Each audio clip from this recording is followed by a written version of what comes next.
Assalamualaikum warahmatullahi wabarakatuh. Salam sejahtera untuk semuanya. Saya Pali dari Insight Chamber. Berikut ini adalah pembahasan untuk siklus air yang diberikan di TVRI Selasa 2 Juni. Ya, kita akan langsung bahas. Tapi kalian kalau ingin dapat PDF-nya dari sini, ya, file soalnya, ya, ini sudah saya posting di grup belajar. Ada di kolom deskripsi linknya, silahkan masuk ke link tersebut dan bisa diunduh ini filenya. Kita akan bahas mulai soal yang pertama, ya, sambil kita lihat videonya juga. Jelaskan manfaat siklus air bagi kehidupan bumi. Bagi kalian yang belum melihat videonya, ya, ini adalah sekilas tentang siklus air. Jadi siklus air adalah perputaran air di dalam alam semesta ini, ya. Jadi dimulai dari proses penguapan, ya, atau evaporasi, terus pengembunan, ini di daerah sini ada kondensasi, terus ada setelah terjadi kondensasi maka terjadi presipitasi, ya.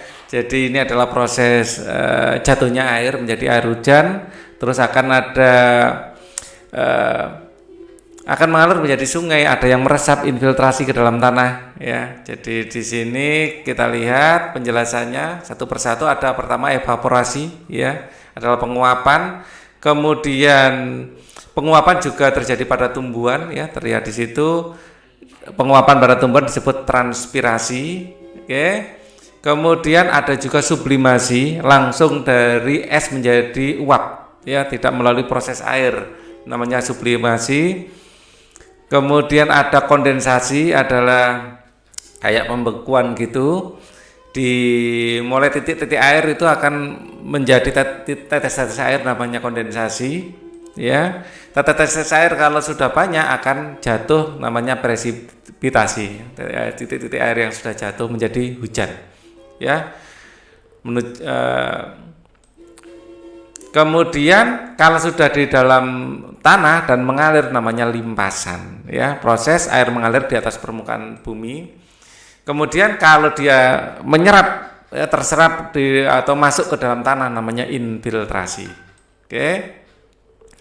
Nah, sekarang jelaskan manfaat siklus air bagi kehidupan. Banyak sekali manfaatnya. Yang pertama yang jelas, menjaga ketersediaan air di darat, ya, menjaga ketersediaan air di darat. Jadi di sini ada darat, ada laut. Nah, darat di sini kalau tidak ada hujan, ya, kering, ya. Jadi biar air ini bisa naik dengan sendirinya, ya, prosesnya dia menguap dulu menjadi awan, awan bergeser ke sini, jadilah hujan. Jadi menjaga ketersediaan air, ya. Nomor 2, ya, ini nomor 1 gitu aja, ya. Nomor 2, tadi sempat saya skate, ini kalau sudah menjaga ketersediaan air adalah mengairi,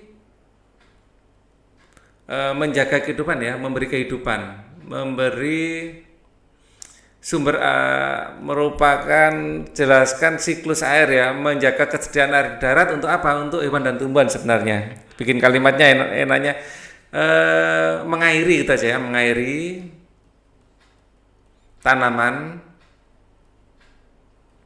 dan memberi minum pada hewan, ya, sumber air bagi hewan darat.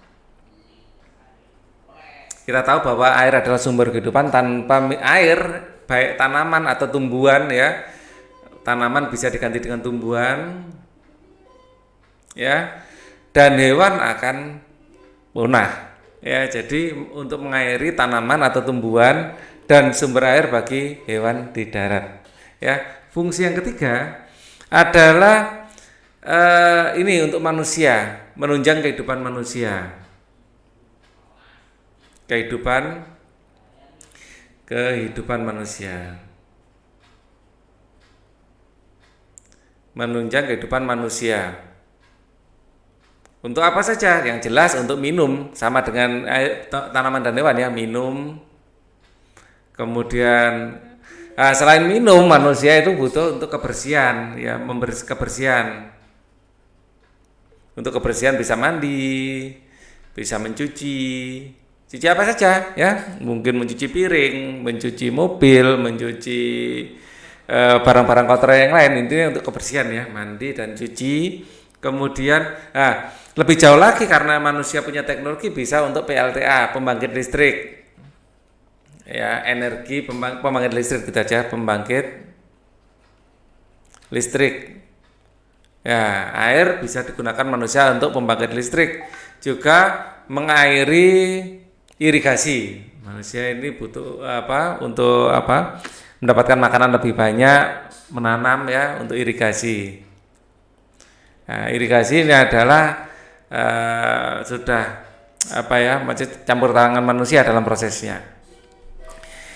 Kemudian manfaat siklus air bagi kehidupan di bumi ya. Tanpa siklus air ya, hewan, tumbuhan, manusia akan punah. Oke, jadi untuk menjaga kelangsungan hidup ya.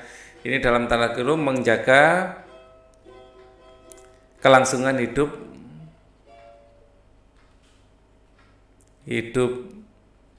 di darat. Kalau di laut ya masih ada berlangsung kehidupannya karena ada air ya. Di darat ini kelangsungan hidupnya tergantung pada siklus air. Oke. Kemudian apa saja kegiatan yang berdampak positif dan berdampak negatif ya, kita lihat videonya ya. Yang berdampak positif adalah yang jelas tadi ada namanya reboisasi ya, ini pembuatan daerah resapan, ini positif ya. Biopori itu positif ya, atau di sini reboisasi. Jadi dua yang positif, yang penting ya, yang positif. Yang penting adalah pertama reboisasi, penanaman kembali hutan ya, penanaman kembali hutan atau penanaman hutan kembali gitu ya. Penanaman hutan ya, penanaman bukan hanya hutan ya, intinya penanaman pohon ya pada lahan kosong.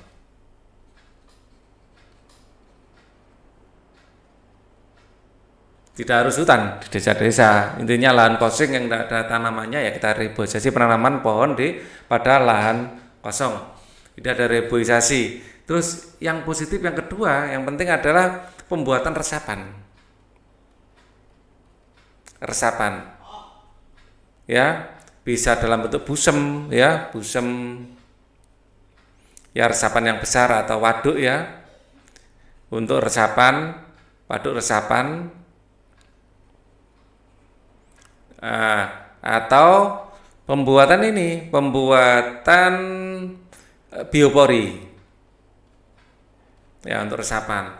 Kemudian untuk irigasi ya, waduk irigasi.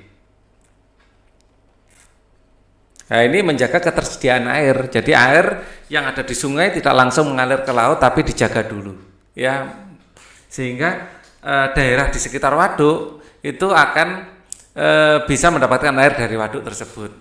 Ya, ini hal yang penting juga.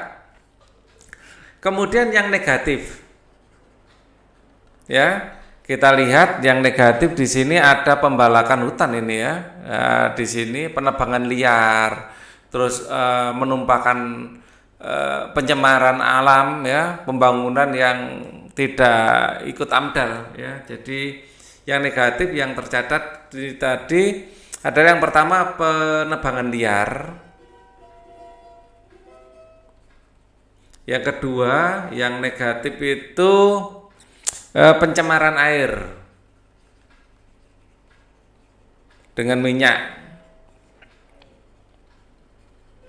Ya, minyak ini membuat air akan susah menguap.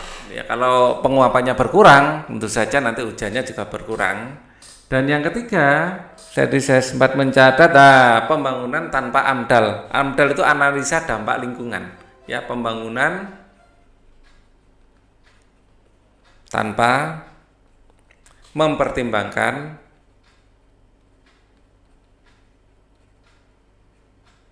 AMDAL, AMDAL. Di sini ada AMDAL, ini analisa dampak lingkungan ya. Jadi kalau membangun harus tahu dampaknya apa. Ya, oke. Ini pertanyaan yang berikutnya. Pada eksperimen pembuatan miniatur siklus air, apa yang terjadi ketika es batu diletakkan di atas plastik padah berisi air? Jadi intinya kurang lebih seperti ini. Kita menyediakan sebuah wadah, ya, yang di sini itu ada gelas yang diisi tanah, ya, diisi tanah. Ya, di wadah ini nanti dikasih air, ya, air hangat, biar cepat menguap, hangat. Kemudian di sini ditutup plastik, terus di sini dikasih es, di sini dikasih es. Maka akan ada proses yang miniatur kejadian sebenarnya di alam, ya. Apalagi airnya hangat ya, karena di sini dingin, ini menyimpulkan es itu untuk apa? Awan, ya, kondisi atmosfer yang dingin. Nah, nanti air akan menguap, air hangat ini akan menguap, ya. Nah, penguapan ini namanya adalah evaporasi. Saya kasih simbol E ya, adalah maksudnya adalah evaporasi. Ya, evaporasi adalah penguapan, ya, artinya penguapan. Ya, adalah evaporasi atau penguapan. Nah, di sini nanti air yang menguap akan, karena di sini dingin, akan timbullah kondensasi. Saya simbolkan K. Ya, terjadi kondensasi atau pengembunan.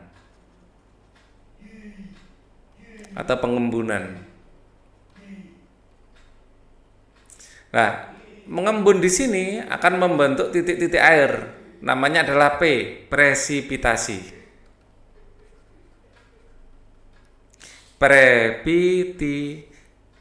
Presipitasi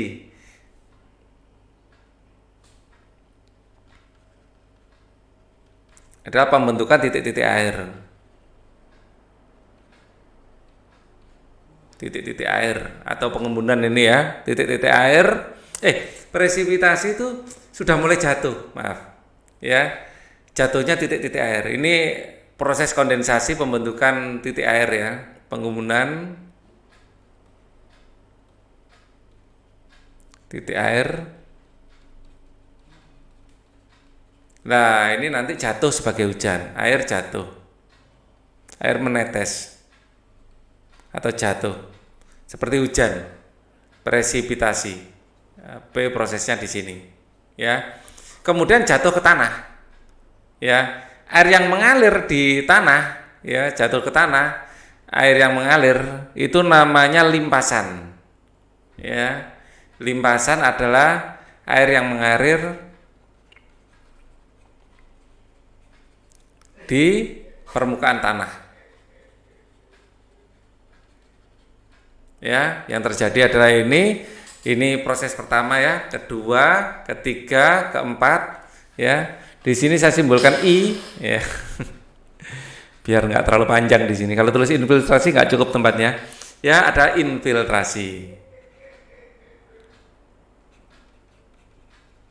Oh, ini limpasan belum saya tulis di sini ya, limpasan. Ya, limpasan. Infiltrasi adalah masuknya tanah air ke dalam, meresapnya air ke dalam tanah, ke dalam tanah. Dan ada bonus tadi di tayangannya bahwa kita mulai minggu ini juga belajar bahasa Inggris. Ya, di sini ini adalah proses penyaringan air ya, yang atas batu, kerikil, ada arang, pasir halus, kemudian hijau. Nanti kalau air dituang di sini jadilah air jernih. Ini mencontoh proses yang ada di alam juga. Ya. Nah, ini adalah pertanyaan. Nah, ini adalah pembuatan yang barusan kita jawab tadi. Ya, ini kan sketnya ya. Ya, kejadian sebenarnya seperti ini. Ya, jadi ini kedua anak ini mencoba. Di sini ada wadah gelas, di sini ada gelas yang berisi tanah, dimasukkan di sini dikasih air. Pada intinya gitu. Ya. Dan penjelasannya adalah ini, ya. Jadi ada evaporasi, ada kondensasi, terus kemudian ada presipitasi, ya, ada limpasan, kemudian infiltrasi. Ya, nah di sini juga dijelaskan terbentuknya salju. Jadi terbentuknya salju itu karena awan di sini memiliki suhu yang sangat dingin sehingga di atas air akan menjadi es. Ya, nah, setelah jatuhnya jadi serpian es. Ya, karena suhu awan sangat dingin. Oke, ini ada bahasa Inggris. Welcome. Jadi ini ada percakapan antara dua orang. Are you Ana? Ini menyatakan nama ya. Are you Ana? Menyatakan apakah Anda Ana? Ya. Yes. Hi there. Are you Pete? Ya. Jadi ini adalah Pete ketemu sama Ana. Ya. Jadi are you Ana? Hi. Are you Ana? Hai, apakah kamu Ana? Jadi menanyakan nama pada seseorang ya. Hi, are you Ana? Kemudian sama Ana dijawab yes. Ya. Yes. Hi there. Are you Pete? Ya. Hai kamu. Gitu ya. Kamu? Iya, kamu gitu ya. Hi there. Hai kamu. Ya. Apakah kamu Pete? Ya. Yes, hi there. Are you Pete? Ya. Mungkin orang sini, hai, kamu Ana, situ Pete ya, nah gitu ya. Kadang-kadang hi there itu kalau orang Indonesia biasanya situ ya, situ siapa namanya, situ Pete ya, gitu ya. Oke, terus kemudian ini diulang-ulang menanyakan namanya hi dan hi there, nice to meet you. Jadi kalau ketemu orang kita bisa bilang nice to meet you, senang berjumpa dengan Anda. Ya, jadi untuk kesopanan ya saat kita sudah kenalan sama orang, ya, hi, nice to meet you. Nah, dijawab apa? Nice to meet you too. Bisa dijawab seperti itu. Ya, nice to meet you. I'm Pete. Ana, I'm Pete ya. Is that A-N-A? Jadi ini mengeja nama orang. Ya, A itu dibaca E ya dalam bahasa Inggris. A-N-A ya. I'm Pete. Ana, is that A-N-A? Jadi kalau kadang-kadang kita menanyakan karena bahasa Inggris itu ejaan dan bacaannya itu beda. Jadi kita memastikan A-N-A gitu ya. I am A-N-A. Oke ya. Welcome to 1400 Irving Street. Nah, ini namanya nama jalan itu ya. Jadi selamat datang ya, kita bilang welcome. Oke. Terus di situ juga diajarkan untuk bagaimana kita melafalkan apartment, my new apartment. Jadi apartemen saya yang baru. Oke, itu sebagai bonus pelajaran bahasa Inggris. Jadi kalau kita kenalan memanggil bisa halo, bisa hi, ya, I'm Ana, hi there, are you Pete? Bisa seperti itu ya. Itu sebagai contoh. Video aslinya sudah beredar di YouTube, silakan kalian lihat. Untuk pembahasan ini saya cukupkan dulu. Semoga ini membantu kalian belajar. Thank you for watching. Wassalamualaikum warahmatullahi wabarakatuh.